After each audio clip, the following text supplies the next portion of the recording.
actually, he pulled his team in and watched the Lemondogs SK game this morning and was pointing out things that they would do in champ select and things to be aware of.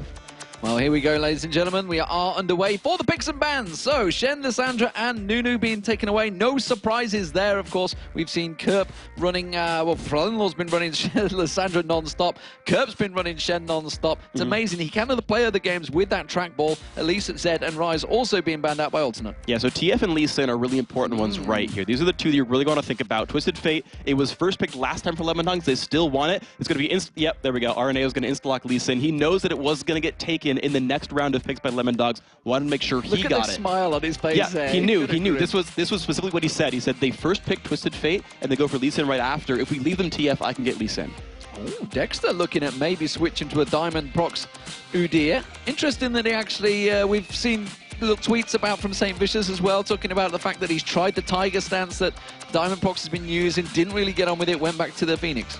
Yeah, well, it's really a style choice here. We actually see it just be very, very different. A Phoenix Udyr is actually much better at wave clearing and pushing waves out, of course.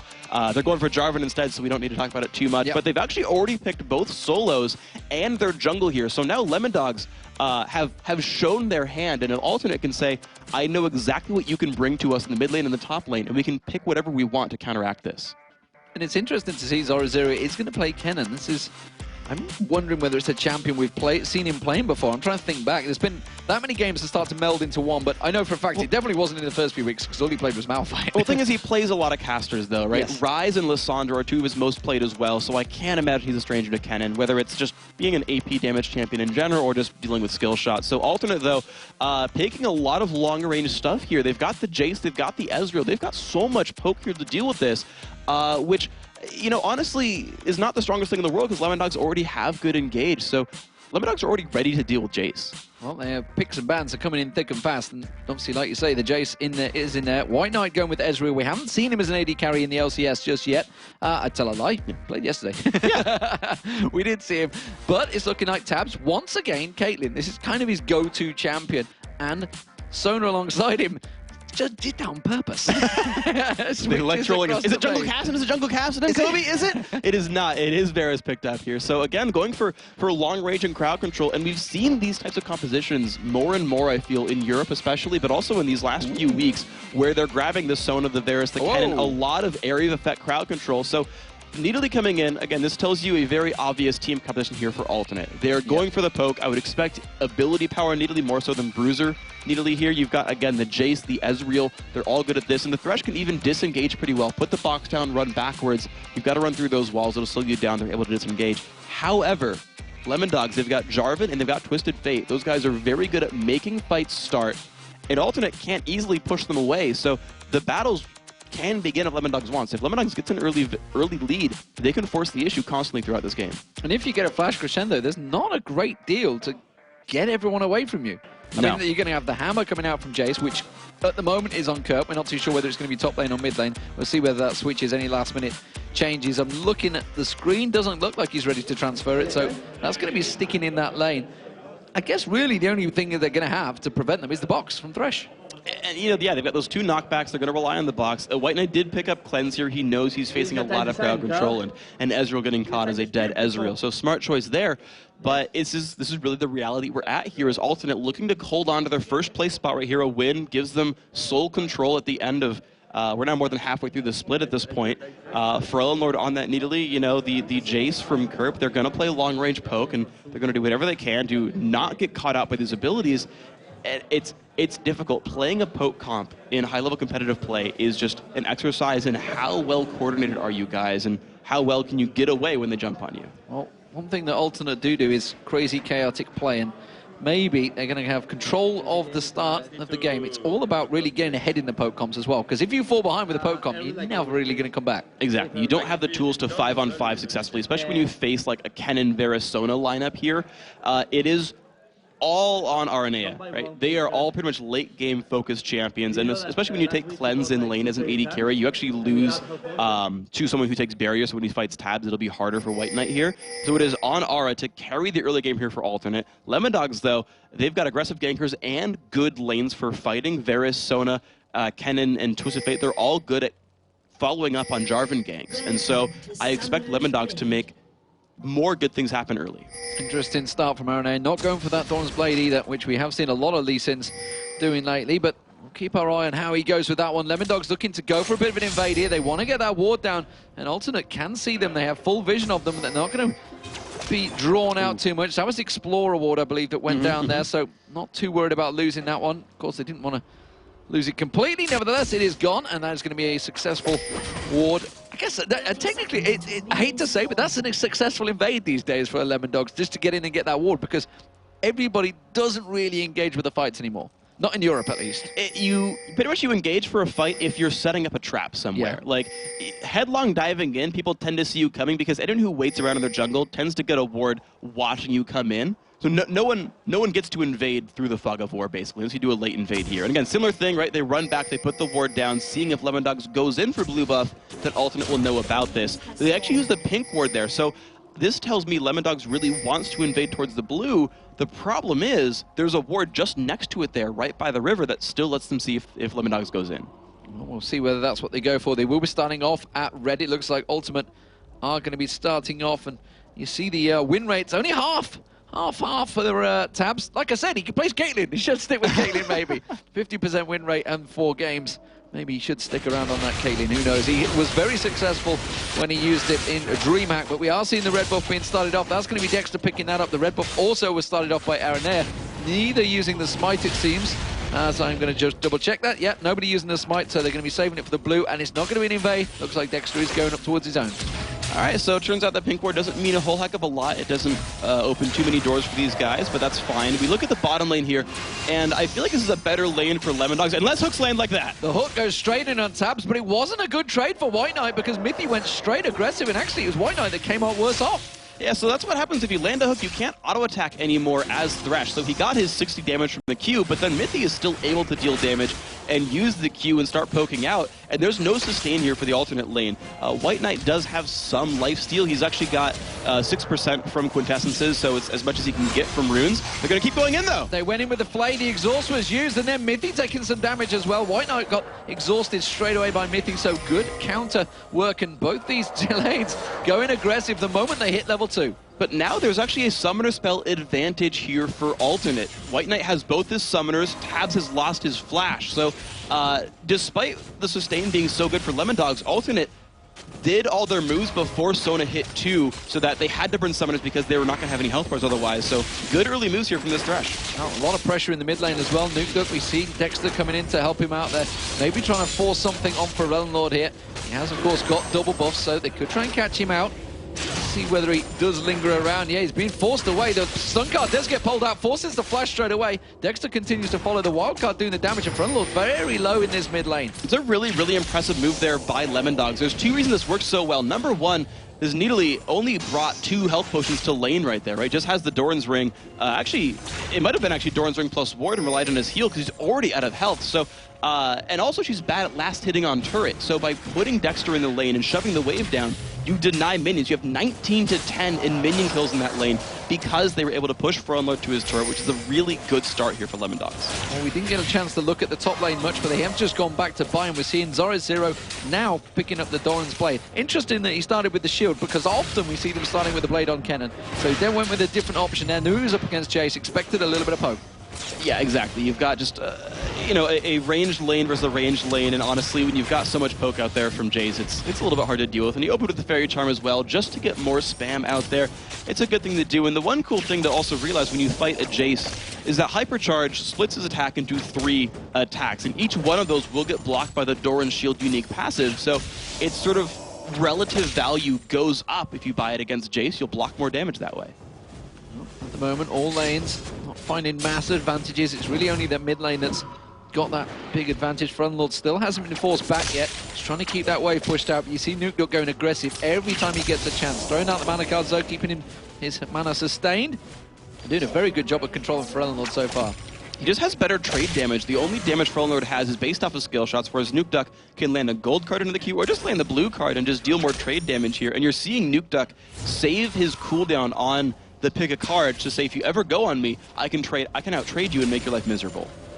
Did see a little attempt maybe from Dexter there. He actually snuck into the bush without being spotted, but they have backed off, so there's not going to be a gank coming out from certainly this side. We are seeing Araneae sneaking down there, though, so maybe he's going to try and sneak in. You can see 80% win rate for Araneae on Lee Sin. Certainly was very successful in the opening weeks, and now they're going to go on towards Tabzz. They're going to have the hook. Still hasn't been used there. Won't be a kill. It's going to be Araneae that lands first blood. Can they get the second one? Mithy's going to have to run for this one. The hook come out. Oh, it forces the flash from Mithy, but that's a summoner spell burn, and that was first blood for Alternate. That was beautiful coordination right there. They knew Tabz's flash was down. We talked about that summoner spell advantage earlier in the game. The level 1 moves. Oh, here comes the gank on Forellen. They're going to dive in, but Forellen managed to get exhaust down on Nukeduck just as it started. I'm not too sure whether he's going to go down. The ignite will run, but they are going to get a lot of pressure on the turret. ForellenLord sticking around. Dangerous play. The flash is still up for Nukeduck, and Mithy's going to get caught out. He's dead. The flay comes in. It's Araneae that's going to go in, but WhiteKnight takes the kill. That's what they needed. And that's both kills in the bottom lane now. He's got to be careful. Nukeduck again has flash. Yeah, ForellenLord has to jump away from the minion wave. He's got to hide away from this. There's just an advantage here. Nukeduck, with his E prime, can still dive forward if he wanted to. They say, no, we just want pressure on the turret. That's fine. Well, Dexter's just close to hitting 6 as well. He could just slide in, get that Cataclysm down. ForellenLord surely realizes that the winning wave has been wiped out there, so he's not going to get it this time. Holds off, but there's a lot of damage on that mid turret already. Yeah, and that is Dexter making just a lot of moves towards it, knowing it is a winning lane for them here. And you see that ForellenLord picked up Exhaust because he knows he needs the summoner spell to not get all in, right? Something that can lower the damage up so he can get away. And it's going to be hard for him for a very, very long time until he gets tier, until he gets maybe a chalice and can spam his health back up. He doesn't have enough mana to keep it full health. Well, Nukeduck realizing his spider sense is tingling. He's thinking, why is Forellen hanging around this low? Misses the Q though, Araneae, so he's not going to go in towards this one. The stun card was there. Nukeduck just strolls away from that one, but there's a 20 CS build difference there. There's also, however, a 20 CS difference for Tabzz over WhiteKnight, despite the fact WhiteKnight's got that kill.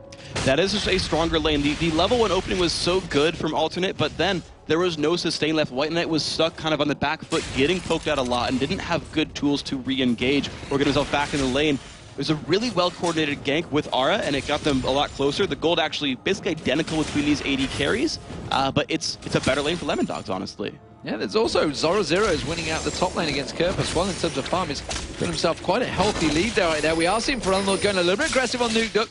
Does manage to pounce in there, doesn't get the claws on towards him. And the blue buff this time will be given across. So ForellenLord actually has stuck around for a very long time in this mid lane. Didn't go back despite being taken very low, just continuing to just sustain himself with his own little heals. And now the lane's going to get a lot better for ForellenLord because he can constantly wave clear, keep Twisted Fate stuck back. Good read by Lemondogs. They're going to get caught anyway. He's going to go back in for Mithy. Did throw the Chain of Corruption out from Tabzz there. They get the flay onto Mithy. Mithy surely in trouble now. He's going to get kicked, punted straight back in by Araneae. That would be the kill. It's Araneae that takes it. Absolutely beautiful. There's the flash done into ForellenLord. Is it going to be enough? The wildcard's coming through, and Forellen just pounces away from that one again. He's sticking around. The spear's going towards Nukeduck. They're going to start doing a lot more damage as the game goes on. And having Boots of Speed there in the bottom lane was so useful there. Araneae picking it up, allowing him to get into range to land the Q and start everything out. And this, of course, gives them the numbers advantage they needed to take the dragon down. Ara's going to get his team a good gold lead because of ganking bottom twice. Well, Dexter hasn't got flash available, so I'll be surprised if he goes to this one. Will it be worth it? They are going to try the piercing arrow steal. Didn't work out this time around. Tabzz has done it in the past, but Araneae uses that smite to secure it. Good job there, Lee Sin. Of course, having the execute damage as well makes it even easier to last hit that properly. Can get it down to like 800, 900 health, land Q2, then smite afterwards. So well played there. Ara knowing his champion obviously very well, as we looked at it before. 80% win rate on Lee Sin. So Alternate, with an early game lead of the poke comp, is exactly where you guys want to be. Even though some of the lanes are rough, I think they're in the right place. Well, first tower of the game goes down. It is that mid lane. We've seen the pressure coming out from Nukeduck and Dexter, and it's worked out wonders for them. That means ForellenLord is without a tower, without that safety net in that mid, and taking a lot of vision. There is actually pings going on him. Dexter's still lingering. He maybe wants to make a gank on ForellenLord in the mid lane. We'll see if he can do it. The TF ult comes out. They're going to go for ForellenLord. That's going to be the stun card, but the exhaust once again coming straight out from Forellen. This time Cataclysm's there. He has got Araneae to try and turn this one around. They're going to pounce back in once again. ForellenLord taking low. Oh, the wild card catching on towards him. Throws out that javelin, not quite in the full range. And Araneae keeps him away once again. Absolutely impressive by Araneae to be there for the counter kick at the same time. Smart by ForellenLord not to get too greedy. He could have tried to execute Dexter, but it's AP Needly. She is not very durable, does not have any bonus health except for that Doran's ring there, realizing that Nukeduck could have killed her with double Doran's Ring and Sork Shoes. So smart disengage, and now both mid laners will have blue buff. Yeah, blue buff, as you say, picked up by Nukeduck. Top lane, though, Kerp is falling a long way behind in terms of CS. He has, of course, got that Tear of the Goddess and built towards that Brutalizer, so I expect he'll probably start catching back on there. All spear landing on Nukeduck this time around from ForellenLord. He's starting to keep the aggression on towards the turret himself, but 92 to 70, that's a big little built up by Zorozero. I'm impressed with that. That is absolutely massive. That's honestly, a lot of that is the skill of Zorozero. He's playing it very, very well. But also, after they did their first couple of buys, you really saw the items differentiate a lot. Going for tier does not give you any combat stats. You can't... Oh, here comes the fight, though. The Chain of Corruption going down, as well as the crescendo on Jree. He's put the box down, and that defends him just long enough with that shield of his own. And surprised, Lemondogs with the double ultimate layer didn't quite work out so well for them. And they just don't quite have really the damage they need. The crescendo coming back across the, the box, the true shot barrage. They all just traded a bunch of blows and realized, we actually don't burst hard enough anyway. So the point I was making about the top lane, though, the Tear of the Goddess pickup, I want to compare the item builds, basically. So Zorozero, Doran's Shield, Doran's Blade, Haunting Guise. Those are all items you buy for early game power and help him win the lane a heck of a lot. It's really, really easy for them. Now, on the other side, though, Kerp, right, went for an early tier, didn't even pick up boots. Unless you're Rise, Tear of the Goddess doesn't help you win your lane. So he has 2 long swords, and he's fighting against a guy who's got 2,000 to 2,500 golden combat items, so Zorozero is definitely going to scale ahead that way.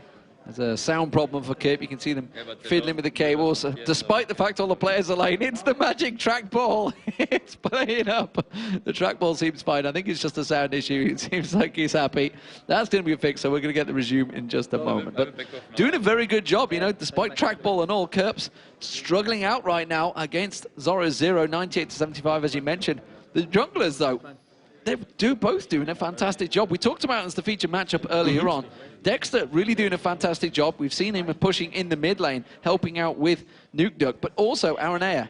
Again, on Lee Sin, you've got to get those kills going early. And sure enough, he's helped out that bottom lane, got 2 kills. And they've had different impacts in the game. It's easy to point at Araneae and say he's 2-0-1. He's clearly out-jungled Dexter, who's 0-0-0. But that's not really the case. So Ara has gotten his team kills in the bottom lane, and that is great. That's really good play by Ara. But Dexter has gotten a minion kill lead and a turret kill for his involvement in the mid lane. His score doesn't reflect it, but he has had almost as much impact from his plays so far. So the junglers are trading pretty equal right here, and you're seeing that. The gold is identical between these teams despite the 3-0 kill lead. So it's still, it's how the teams play the composition in the mid game and how they play in the late game that will determine who wins here. Oh, we can see Kerp's return to the lane. He's got himself that Manamune, so he wants to build it up quickly off the basic attacks. Of course, that's the advantage he will have there. We're also seeing WhiteKnight. He's gone for the Tear of the Goddess as well, so looks like it will be Blue Ezreal, as it's also pretty much become standard build, honestly, for Ezreals these days, unless you are perhaps Creaton, who used to play it differently, who WhiteKnight, ironically, is replacing. Yeah, well, it's interesting because now it's not even Blue Ezreal anymore so much, because they're always getting... they're not doing the Elder Lizard anymore because of the nerfs to the attack damage, making it more of a jungle item than a laning item. It's like purple and blue. It's like violet Ezreal. So, I feel like it's a misnomer at this point. Absolutely. We are seeing pretty close CS between the two, though. True Shot Barrage is like, no, I'm not going to let you back just there. This is your own vision. It's not going to happen. And Tabzz and Mithy, well, Tabzz kind of low on mana, wants to go back, wants to spend some of that gold, wants to get that Bloodthirster completed, it seems. And it's not just allowing him to do it right now. We are seeing Araneae coming around, looking towards, see if he can get towards that blue buff, but it is already taken. I believe it's Nukeduck that has that one. I'm just trying to see, he has got it on him, so Kerp at the moment sticking around in that tri-bush. This little duel in this top lane is going heavily in favor of Zorozero. 123 CS to 88. That's a big lead, despite the fact we've not seen the junglers up here at all. It's 35 minions right now. Again, the itemization helping Zorozero a heck of a lot, and that number does keep growing. 35. Keep that number in the back of your heads. If that number gets higher or lower, it'll tell you how the lane is going from this point onward. Of course, the blue up being picked up by alternate, they were actually grabbed at very different times during the game, and that last ward that went down, they knew that Nukeduck already had blue. They knew it wasn't up just yet, but that ward will last long enough to see when the blue does respawn. And so alternate will probably try to stab for that blue up in about 2 minutes when it does come back.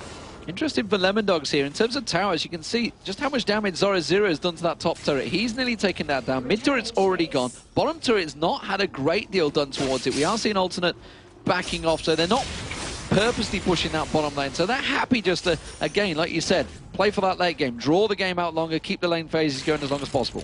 And because they have such good fighters in the bottom lane, because of Thresh and Lee Sin having such great synergy, honestly, they've chosen to take Dragon instead of Turret. You're seeing it come back very, very soon. Expect to see Araneae come down for that, because Dragon will spawn before that blue buff does. And so that'll be Ara's first trip, probably to the bottom lane, try to force that down, get another kill, shove the wave, and then again try to take Dragon down, and here they go. Well, you can see where they're going to go. They're going to try and get them wards out, trying to get the coverage. Spears being thrown out from Frel, not landing. And he's actually just been forced to back away. They are going to try and engage on ForellenLord, but we realise problem with Nidalee. It's very tricky to pin down. Once he starts getting to that stage, he can just switch forms, pounce away. Oh, that hook landing actually from Jree. He goes in for it on towards Tabzz. The play's there. WhiteKnight's going to follow up in it, but here comes Nukeduck. Suddenly throws out the Dark Lantern. Jree's in trouble. He's going to have Araneae coming in with the safeguard, but now Araneae is in trouble. He kicks one away. Is it going to be enough to turn it around, though? The spear's not landing on Dexter, and it's alternate. Oh, he does manage to land the second spear. WhiteKnight goes aggressive. True shot barrage misses out to the side. Now they're going to throw the spears towards Nukeduck. Alternate continuing to follow on this one. It is just a 3v4. You wouldn't believe it's alternate that have the number disadvantage because they're the ones doing the chasing. And they're almost doing enough damage to have control over Dragon at the end of the day right here, because those javelins are doing so much. It's on Tabzz to land one more piercing arrow to bring the health bars low enough, but blue buff freaking Nidalee heals so much that they're staying full health. They're going to go for another snipe on a Tabzz. Tries to throw the spear out, didn't land it, and again, as two of them actually pinned on the turret, Mithy's just going to keep sidestepping. They're not giving up on this one because while this is happening, they're taking the Dragon down. It's just Araneae and WhiteKnight just managed to take it themselves. There's going to be the spears thrown out. ForellenLord playing defensive quarterback duties around the side. There's not quarterback. He's not going to be defensive, is he? Safety, maybe? I don't know those terms. It's just goalkeeper. That'll do. Take a sweeper, stopper, whatever you want. Go with football terms. I'm better with them. You did use football terms. I did towards the end, yeah. Sweep has not been used in football for a long time. Oh, okay. Well, that shows when I last played. Yeah. Nevertheless, anyway, we're getting distracted. What you were talking about was 35, the magic number in the top lane. That has extended to 50 now. Oh dear, so it's still going Zorozero's way. For what it's worth, the Mana Mune is stacking up right here. It's up to 576 for Kerp, so he is about to hit a power spike here. He's building towards his last Whisper. He's still got this turret alive, which is good for him. But Zorozero is going to be a huge menace. He was not pulled down to defend the Dragon. He's not going to get caught here either. But so Lemondogs have specifically let this lane stay. They could have pulled Zorozero down, used the Slicing Maelstrom to like guarantee a Dragon pickup. And Lemondogs do not care. They said, look, stay up there, beat your lane, eventually wear down that turret, and we'll get a team fight later on this game. Lemondogs love to play late game. They're still looking for it. Blue buff will go to Nukeduck, and he's going to come across to this mid, and ForellenLord's doing good work on this mid turret now, despite the fact he lost his early on. Can't seem to be beaten out of lane. He has got himself his CS up alongside Nukeduck. Now Skull's just going to trade back and forth between the two. In terms of CS in the bottom lane as well, Tabzz has actually been caught back up by WhiteKnight now. He was a long way behind at one point as well. He was around about 20 CS difference between those two. So WhiteKnight doing a good job of getting himself back in the game there. Araneae just had to use his ulti kick in that top lane. WhiteKnight taken very low. He's going to use the true shot barrage on Mithy, but Mithy turns it around with a crescendo, drops him down. There's going to be Nukeduck coming in. The ultimate use, piercing arrow comes out from Tabzz, who was a kill for Jree, but nevertheless, that was a 2-for-1 trade to Lemondogs. Great poke coming out from the Lemondogs right there. Tabzz and Mithy constantly just wearing them down, and then said, hey, he's low enough. He's channeling his freaking true shot barrage. Just hit him with abilities. He'll fall over right there. Alternate able to react with the turret, though. This is a very, very good move for them. Normally, a poke comp is weak early on, but they're able to find some places to counter-engage, and that helps them stick on. Oh, it's going to be a Cataclysm jump in, but both of them, obviously, you can see ForellenLord just pounces out, and quick safeguard from Araneae. That's not really what you want to see when you get that Cataclysm in there. So I've got him. No, I haven't. And look at this top lane. Kerp is actually dealing decent damage to Zorozero. That top lane turret as well, down to only 231. So again, the Mana Mune stacking up right there. It's giving him 53 attack damage from that item. On top of the Brutalizer giving another 25. On top of the Longsword giving another 10. So Kerp actually hits quite hard here. If he's ever left alone, and we did see Araneae spend some time top lane to try to force Zorozero out, he can bring those structures down. Oh, we see Zorozero putting down that Tri-Bush ward. There is Dexter in there now. This is the first time I feel that he's actually come to visit this lane to pay a bit of attention to Kerp. He does have Araneae, though. sneaking in the background, and this could be a gank for both of them. I'm not too sure who's going to be the more surprised, though. Araneae is ready and waiting. He's going to come across. He's not showing himself. Now he is. They're going for Zorozero, taking him very low as well. He was the focus target, but instead they're going to turn on to Dexter. Dexter tries to slide away. That's his combo used, though, and now Araneae is going to be able to land that Q. Trish Barrage comes across from downtown of the map. They're not going to land it, and it is just going to be a safe withdrawal for Lemondogs. So many cool things happened right there. Number one is Araneae actually waited until basically Kennen engaged, actually joined that fight, and kicked him out mid-slicing Maelstrom, nullifying a lot of that ultimate. The second thing, though, is because Dexter has had a good early game, he has 10% cooldown reduction and a maxed rank Q, which lets him actually jump to his flag twice. And you saw that right there. He managed to get out by jumping to the flag again. Tabzz, though, he's a little scared. Well, he's thinking of going aggressive, and then he thought, oh, I just took a second spear. I best not fight this one. Oh, we are seeing Nukeduck. Where's he going? He's had to use his ultimate. He's thinking of coming down, but he spots out. Instead, he's just going to go back to the mid lane. Realized that WhiteKnight was en route. Nukeduck thought about coming in defensive duties, but Tabzz successfully backs away just with the help of that ulti. So interesting build choice here by Nukeduck himself, actually. He rushed for a Rabbidan's Death Cap. This is the item you buy when you want to kill off minions as fast as possible. There's a lot of possible openings for Twisted Fate. He wants to kill away minion waves. He knows he's fighting a Nidalee who is constantly sweeping minions out just like that. You see them evaporate by pressing RWE and then gets the rest pretty easily afterwards. And he wants to stop the minion destruction from happening here. He wants to keep his turrets alive as much as possible, but Alternate have other plans. Yeah, they have other plans. They want to rush down these turrets. They've stuck around long enough. They are one turret down right now. Their spear's not really finding their home, but looking in the mid lane, Lemondogs actually grouping together here. Zorozero and Nukeduck. Kerp's got full vision of them, but they're trying to close around on towards this bottom lane combo. They've got them surrounded. 3 members of Alternate, they are surrounded. We're going to see them coming straight in towards it. Slicing Maelstrom is available. Jree's going to have to use his box very wisely. Throws out the Dark Passage. It's going to be pulled by ForellenLord. They've escaped very nicely. Absolutely amazing play right there. They made him decide who you're going to go for, and they split apart. Arcane Shift is available, the Lantern pulled back the Nidalee as well, and that's one of the weaknesses of Kennen, is the area's only so big, he had to choose someone, and they pulled the last one away. Very well played there from honestly, both well played by both. That piercing arrow landing on ForellenLord, doing a lot of damage as well from Tabzz. That tends to be what they level these days. You can see he's got 5 stacks in piercing arrow. Pretty standard build there coming out from Varus. ForellenLord again taking another arrow. Not to the knee, though, just to the face. No, maybe later on he'll take one to the knee, and then keep taking one to the knee over and over and over again. So I love the adaptation that Lemondogs have made. They know they're against a poke composition, and so they have ludicrously good wave clear. As they saw the champions come in, they picked around it. Again, the Rabbidan's Death Cap, Twisted Fate, the Varus maxing Q, and Jree getting caught, should be able to get away. Oh, the exhaust used, forced the flash out. He was just trying to get in and get those wards for the dragon. They do have 2 members. It is ForellenLord going to try and steal this away with a spear. We're going to see it just flashing off the side of the screen. Nope, not going to get there in time. That was closed out. Dexter did use the smite, but it was the Nukeduck wild cards that finished the deal. So there we go, Lemondogs finally deciding, okay, we're going to start fighting here. We've got enough items, specifically the Zhonya's Hourglass on Zorozero, allows them to start really bullying their opponents around. The Aegis as well coming in from Dexter. This is the big power spike that Lemondogs wanted to wait for before they started really looking for things on the fight, and they've got it. Yeah, meanwhile, we do see Kerp. His Mana Mune has converted into his Mura Mana. Oh, he got it! Araneae sneaks in, gets the steal, and just walks away like nothing happened, safeguarding onto Jree. And now we're seeing Alternate. They are grouped up, and the siege may well begin. Here we go. No blue buff on Nukeduck really helps them here. Double Thorns Rings will help somewhat, but now the test is how well do Tabzz and Nukeduck get rid of minions? Well, we're going to see Dexter coming in there. The hook gets thrown out, lands. They don't follow up on it, though. Chain of Corruption does land. Crescendo layered perfectly on there. Jree safeguard straight away for Araneae. He's going to get dropped. His both supports are down now, but in comes Zorozero around the side. Can he get his slicing Maelstrom in the right position? He catches on to ForellenLord. We see just down the bottom, that's Kerp getting taken down there. ForellenLord taken low. WhiteKnight taken low. He's going to get stunned off. It's going to be Tabzz. Nukeduck comes in, cleans house, and it's just Araneae, the only man to survive. Brilliant play from Lemondogs. That's a pincer move. absolutely amazing. It really, really was a great pincer move right there. The just amount of catch they have, and Nukeduck saving his ultimate to use it later on in the fight.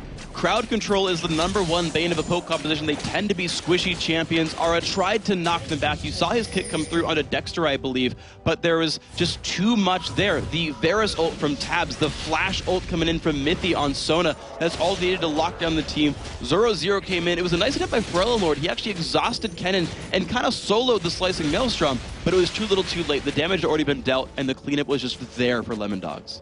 Brilliant, brilliant play. So alternate, they were being the aggressor, and it backfired on them, and that's going to give them a worry, because that's what they're all about. They have to get that siege going, but I think that may well told them, yeah, we're going to need a little bit better ward control around that jungle next time we do this, because they just completely caught us off guard. In terms of CS, we are seeing Kerp actually closing the gap a little, because now that he's got that strength in his shock blast, he can clear those waves very, very quickly. It is still a big gap, though. 40 CS behind, 45 CS in the mid lane. Still very close between Nukeduck and ForellenLord in terms of kills and gold. You can see it's just about a 500 gold difference, and the AD carries very, very tight between those. Just 200 gold separating the two. You did just see a very one-sided fight, but you're right. This is still a close game. You can almost never count a poke comp out as long as they're within maybe 10% gold, which they are right here, which is good for alternate because there's no alternative. They've got to play poke. They've got to basically at some point group up again, because their 2-on-2s aren't great unless they land every skill shot ever. Their 5-on-5s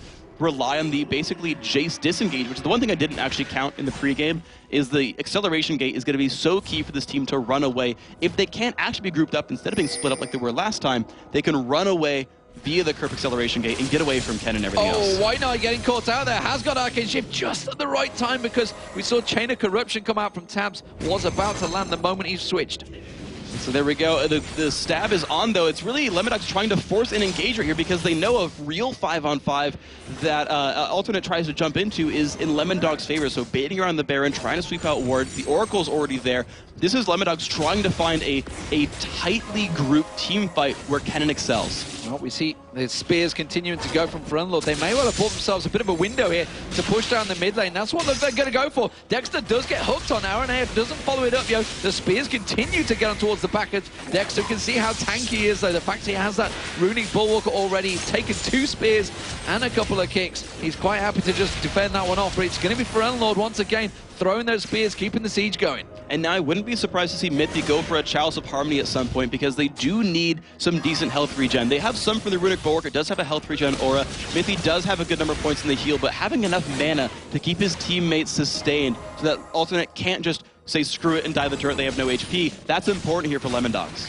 The seeming issue they have, though, is the fact that Tabzz is wiping the wave out with that piercing arrow. The moment he comes in, piercing arrow straight down the middle, clears the wave, and alternate again, they're being pursued by the Lemondogs. This time we saw, again, just around the side, Mithy just at the bottom of your screen, ready and waiting to flash crescendo.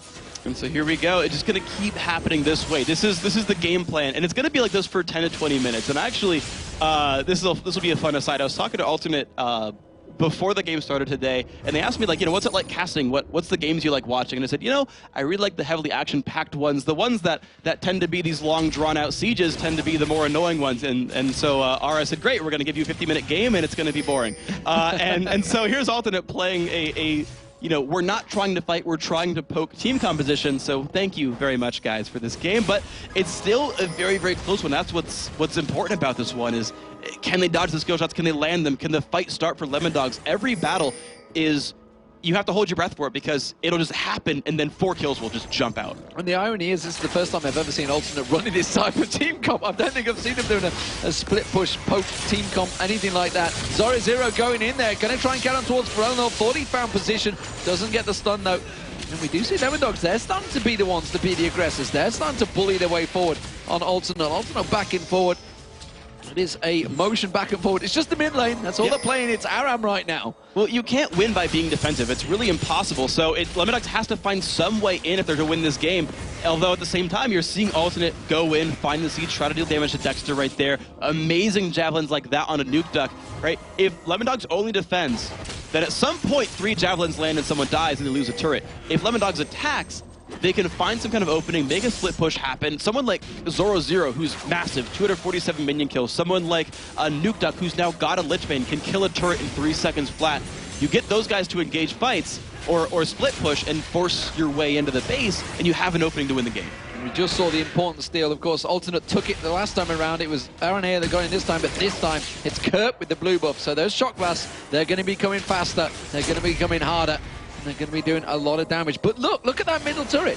All this sieging they've been doing, they've done nothing to it so far. Well, the engage is so scary. Look at Mithy's position. Mithy is holding himself on the right-hand side with an Oracles. So he's in the fog of war saying, if you push in too far, flash crescendo.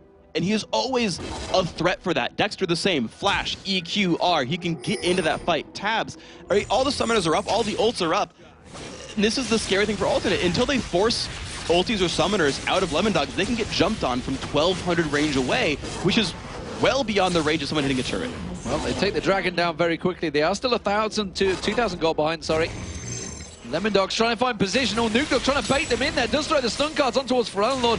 Catches him again with the wild card, but look, just the heal straight away, tops himself off, throws out those spears, doesn't find its home. Shock blasts continue to volley in there. There is a big wave on the bottom lane they're going to have to deal with, though. True Shot Barrage goes across. That'll deal with it. That will deal with it. So a Muramana also completed here for WhiteKnight.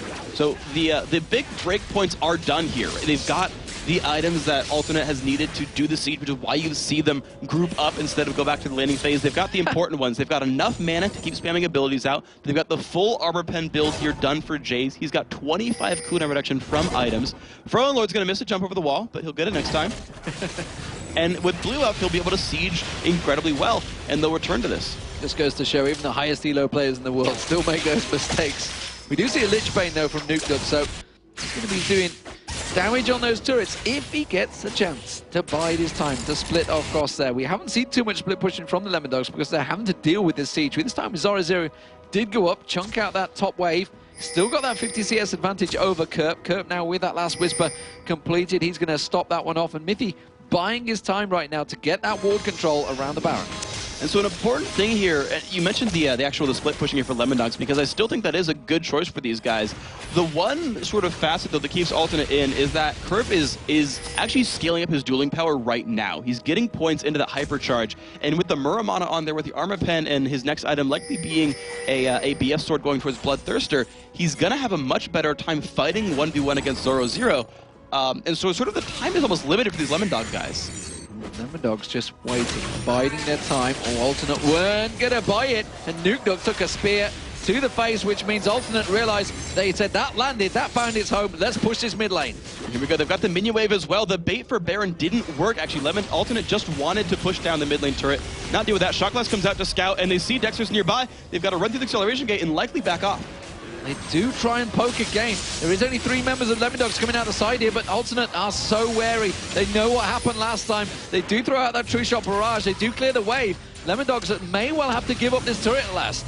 It's down very low on health, so Tabzz and Nukeduck, can you hold Q and land it correctly against Minion Wave? Because here comes the push that they would go for. Dexter has been forced back to base. Here comes the push in. Minion's losing health, and they're not going to quite go for it. WhiteKnight got one single shot on that tower. He didn't go for it. He just managed to peel on it. There it is. Finally it goes down.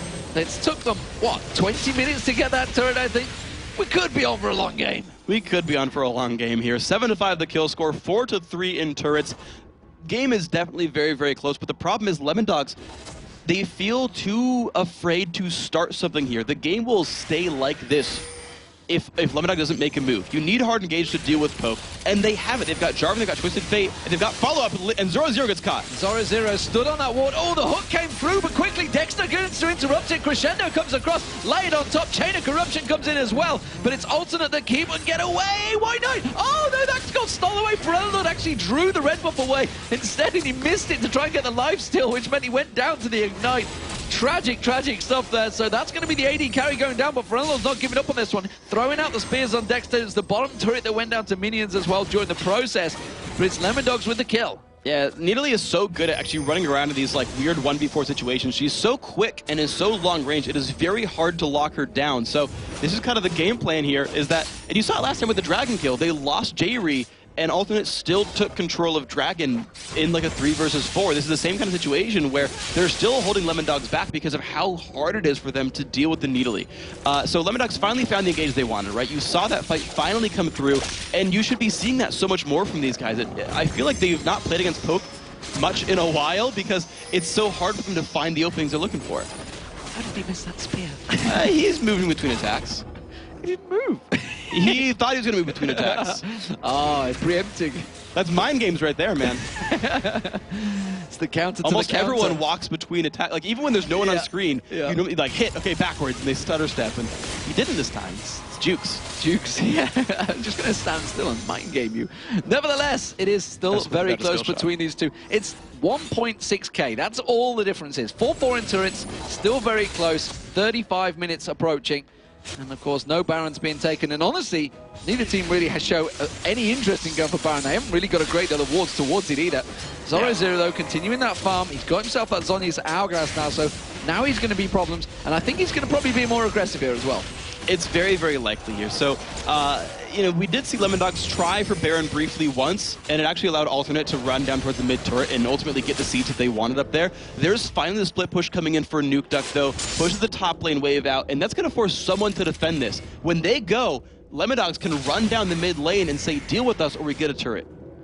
Well, we see the shock blast. That seems to be all they're going to use to defend it, and they quickly trot straight back to that mid lane. A lot of ward placement from both teams, but really in their own jungles. There's nothing on the side of Lemondogs. Lemondogs have full vision control, honestly, of their own jungle. And again, it seems they're going to be a little bit of a standoff. It definitely, this is sort of the weird thing is Alternate doesn't ever want a real team fight, so they're always going to be the ones playing defensively, which is ironic, by the way, because we normally consider them the aggressive team. And it's weird too because Lemondogs like to play late game. They like to wait around for the game to scale up, for them to get a bunch of items and say, great, now we're in our home turf. So like almost both these teams are happy to wait around not picking up a team fight because they're more comfortable if there's not a team fight yet until 45 minutes in. Lemondogs, I think, have the longest average win time of any team in the European LCS, right? When they win late, and they win the latest. So both these guys, I guess, saying, yeah, okay, great, you're playing into our hands, but only one team's going to win this game. Despite the fact that it was Lemondogs, actually, they did win in 23 minutes, I think it was. Yeah, they had one or two. They have had a fast game, but you're right, they have got the longest average win, alongside EG, I believe, who will be coming up with Meteor Makers after this one. Not gonna get you guys too excited about that one.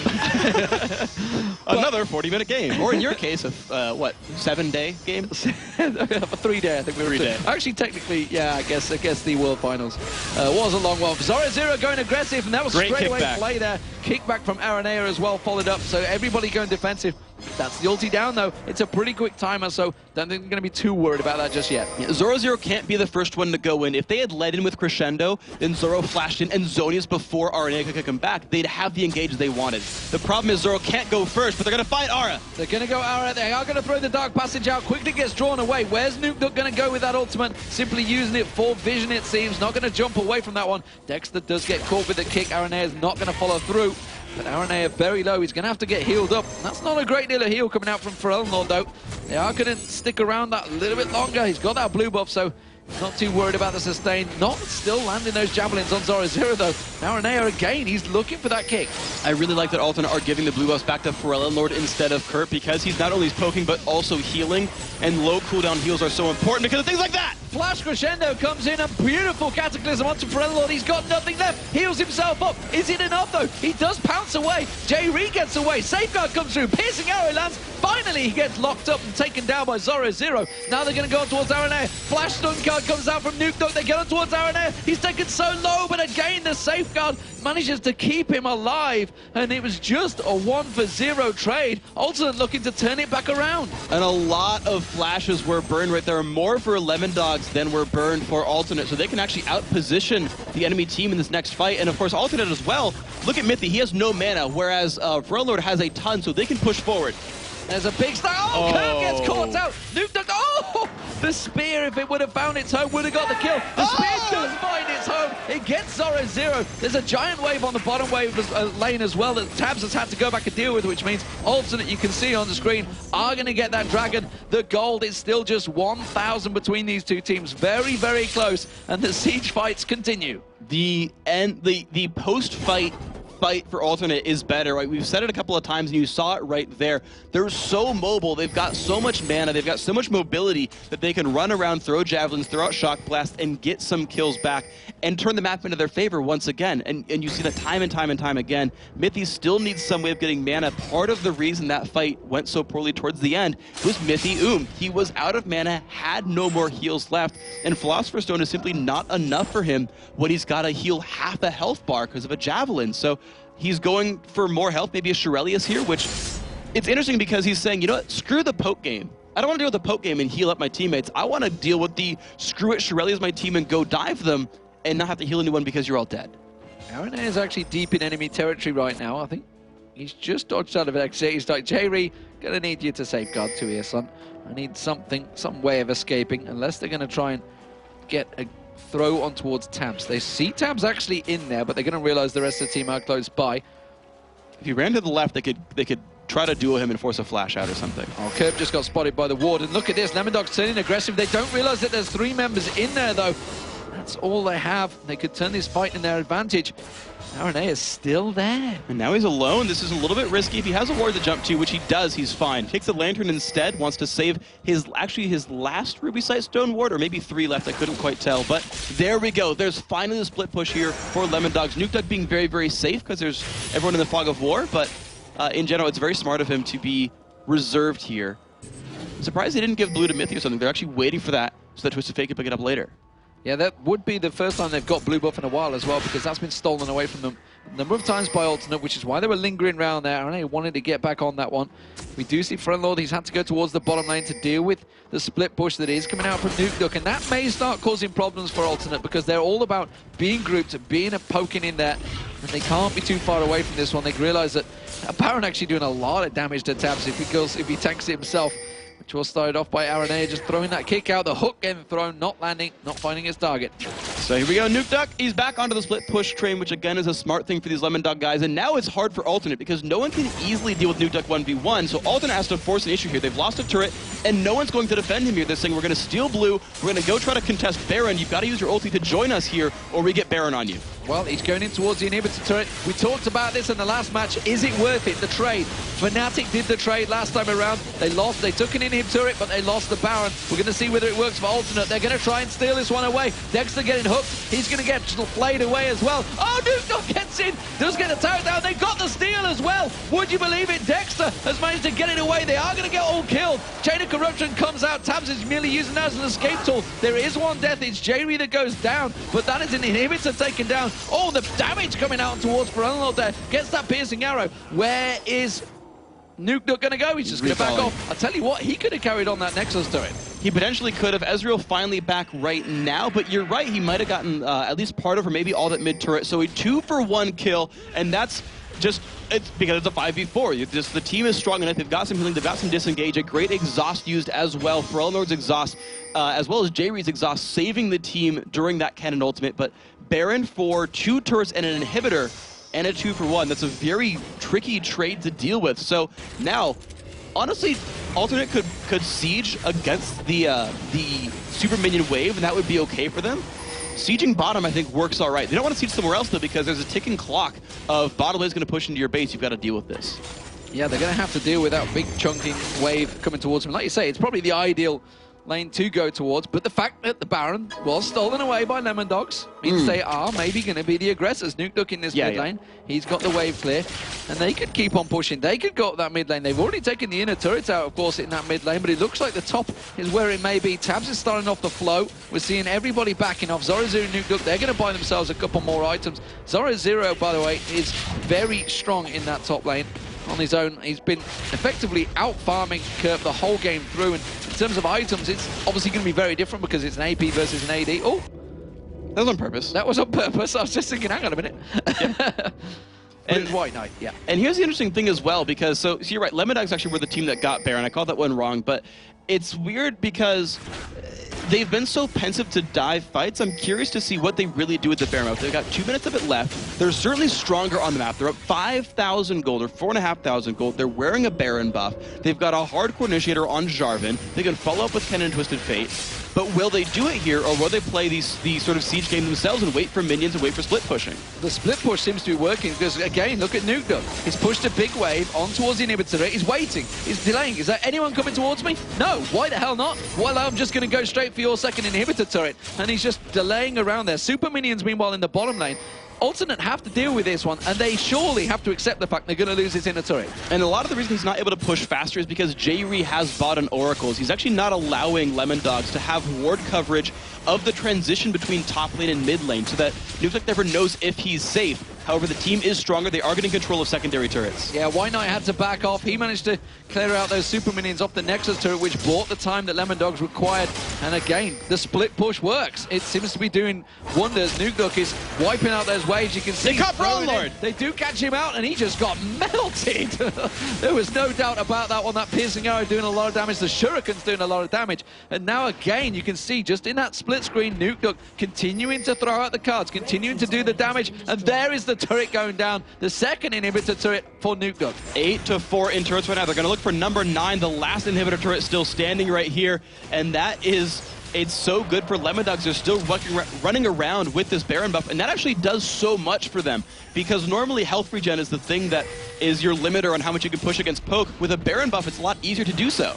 Well, the inhibitor, the second one has gone down. The inhibitor turret about to go down. It'll be the third one of the game. They try to go aggressive. They hang on just about, but they got super minions on the Nexus turrets again here. Alternate are just being played like a deck of cards, and it's going to be Nukeduck on Twisted Fate that's doing it. That's going to be another turret finally going down. 5 members of Lemondogs grouping in there, and they're going to have to disengage, so they just caught the True Shot barrage. They've taken just enough damage, and the Baron buff has timed out, so Lemondogs can't stay for this anymore. Now, how much can Alternate chase? How many acceleration gets can they land? How much can they dive in there? You're seeing Alternate just try to dive forward. Ara lands a Q on the minions to push forward as well, but no, he's getting pushed back too much. But at the same time, they're getting flanked a little bit by TF. Well, he thought about going in. I think that was simply, yeah, there were definitely discussions between, it's like, no, I could do this, guys, I can do this. It hadn't got us on his hourglass, so he couldn't do that magical moment, but look at him. He's got that, he's stun card ready. Always realized there's 2 of them there, probably not the thing he should go for.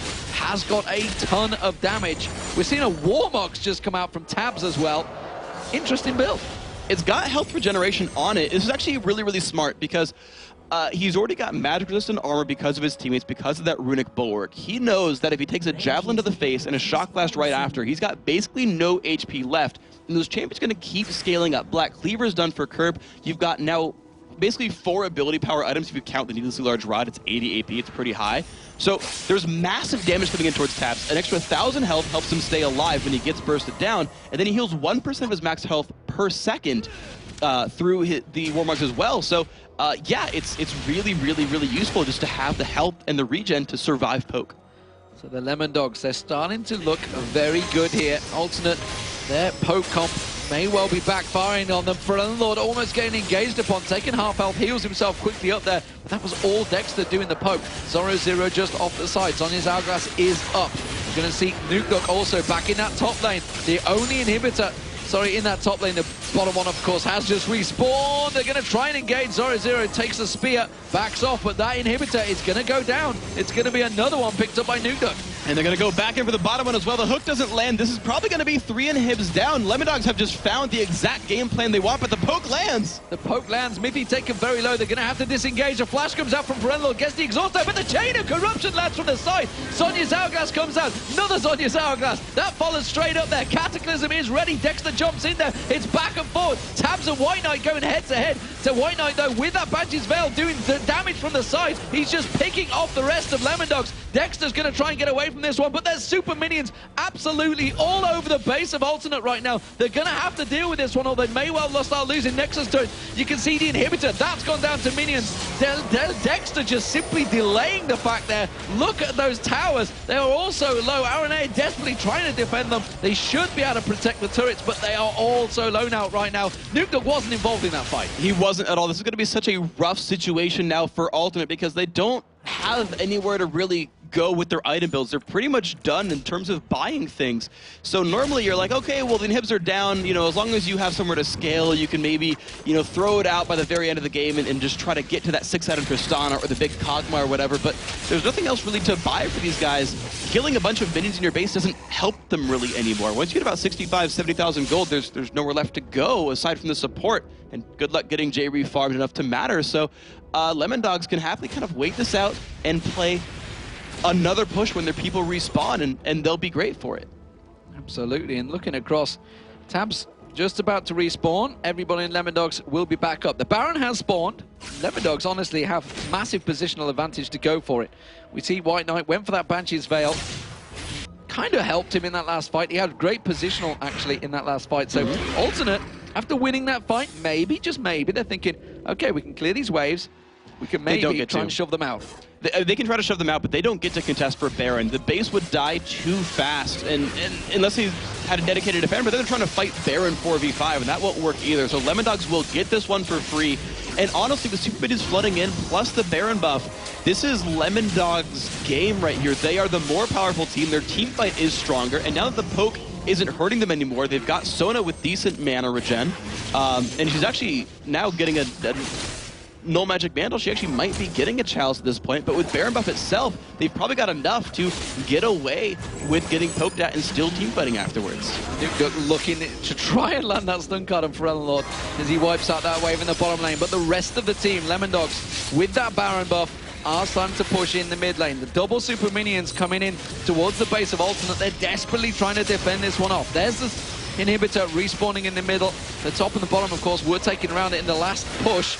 Are we actually going to see Nukeduck joining them? Yes, we are. So 5 members of Lemondogs this time. True Shot Barrage used out. Everything being thrown out, but nothing seemingly working for Alternate. And Tabzz gets poked down to like 2/3. He lost 1,000 HP and you couldn't even tell. He's healthier than the enemy AD carry. And here comes a push in with Super Minions. This could be the game. One Nukeduck goes down. One Nexus turret goes down. The second Nexus goes in. Cataclysm comes out. Lemondogs dive in. Crescendo layered on top. It's going to be Jree taken very low for ForellenLord just off the side. Doesn't matter. They went straight for the Nexus turret. And the Lemondogs have managed to pause another upset here. They've got a vengeance for their loss at Dreamhack. Fantastic play for them, and that really shakes things up at the top of the table once again. Everybody is beating everybody this week. They really are. Lemondogs now in the top 3 after this game, and that's a good place to be when you're one of the new teams into the split. Maybe they didn't get a lot of respect coming in here, but you look at this and you're like, yeah, they're definitely here to show. Alternate with the loss moves down to a tie for first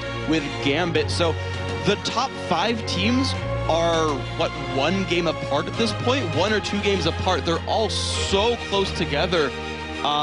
You're going to see the teams get, continue to be this close. Maybe they'll shake up next week in Tenerife, but at the same time, Lemondogs, that game is so interesting for them because they took it to late game. They're the late game sort of team that we see here in the LCS, the most successful late game team at the very least, and they waited out a poke comp so patiently. I kept saying, man, when are you going to split push? When are you going to split push? And they said, don't worry about it, guys. We've got this. We'll split push later on when we're scary enough, we've got enough items. Absolutely fantastic stuff by the Lemondogs, and that really does bring it closer. They're now actually equal with NIP. NIP on a charge, Lemondogs on a charge as well. They obviously, don't forget, they absolutely smashed Gambit last week. They've gone 2-0 this week, I believe, Lemondogs as well. Yeah, they beat SK Gaming yesterday as well, so fantastic stuff. That really does bring the standings very, very tight. You've got both Gambit and Alternate losing today, Fnatic losing today, so the top 3 have all lost. We've got the middle ground all winning. We've got the bottom all winning. Everybody's got closer again. Yeah, and of course the last match here today is going to be Meet Your Makers versus Evil Geniuses. That's going to shake up one thing as well. If EG wins, they actually make another 3-way tie at the bottom of the standings there at 6 and 9. So you're going to have a tie for first, a tie of the next 3, and then a tie of the next 3. And these are all just a couple of games apart here. So that's pretty much the only match left to see if we get closer in the standings or farther apart. So you heard Peke talking about it as well when they had the interview on the couch. I'm like talking about EG, talking about basically the teams down the bottom. It's like, well, it's not really a bottom right now. You have a good week, you have a good run, and especially you've got to think the last week is a super week. That's 5 games, and how stacked these teams are right now, that is getting scary times because we've just passed the halfway stage. Yeah, exactly. So here you are, and a 5-game week, just for the math right now, would bring you from a 3rd place team to the 1st place team, or bring you from a, tied for 6th into a third place team. Like, you can go anywhere, really any week here. You've got just so few games separating you guys as well. So, and because they're all trading games back and forth, you can look at one win and say, okay, this team's doing well, but it's really the story. These teams are all very close together. They're all very close in skill, and you'll keep seeing them shake up as the weeks go on. Well, it was a long, drawn-out game. There was a lot of siege potential from both teams, but it was Lemondogs that came out on top. Let's go over to Jason, who's going to break it down for us.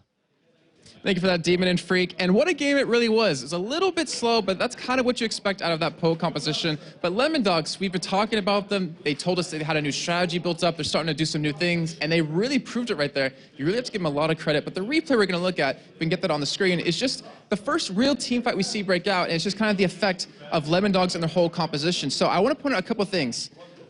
Alternate is the one to engage this fight. They go straight for Dexter. He tries to get away. They pull him back in.